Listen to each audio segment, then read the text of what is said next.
If you are interested in Asus ROG Zephyrus G14 laptop, then in this video you will get answers to 2 questions. Number 1. Should you buy the 2024 Asus ROG Zephyrus G14? Number 2.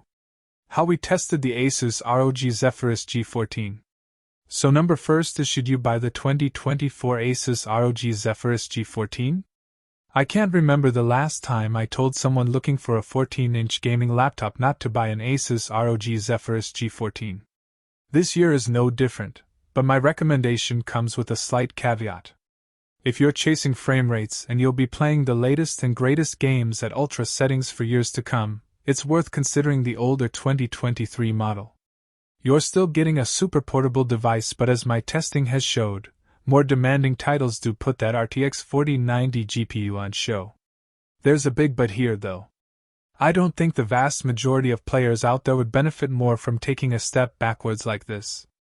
The RTX 4070 inside 2024's Asus ROG Zephyrus G14 is more than capable of seeing you through today's games, and likely the games to come in the next couple of years, comfortably. If you're not pushing max settings, or if you're happy to rely on DLSS features, even more so. The overall aesthetic, lightweight footprint, luxury form factor, and astonishing display more than make up for the 20 or so frames per second you're dropping with the new model. Considering you'll barely notice that dip in performance when we're talking about 100 plus frame rates, it's an easy trade to make.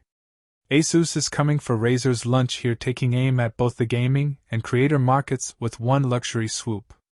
Compared to the Razer Blade 14, the Asus ROG Zephyrus G14 has another trick up its sleeve.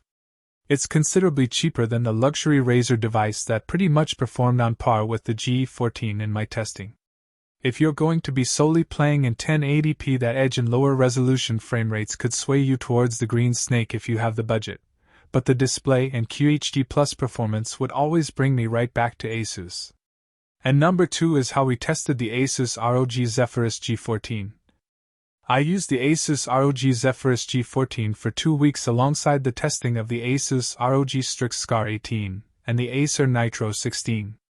In that time I tested across everyday play in Assassin's Creed, Odyssey, Cyberpunk 2077, and House Flipper, while also benchmark testing in Shadow of the Tomb Raider, Total War, 3 Kingdoms, Returnal, Rainbow Six Extraction, Hitman 3, and industry tests from 3D Mark, PC Mark 10, and Cinebench. For more information on how we test gaming laptops, check out the full Games Radar Plus hardware policy. If you're between brands, you can also check out the best Razer laptops and the best Alienware laptops on the market right now, or take a look at the best gaming PCs for something more permanent.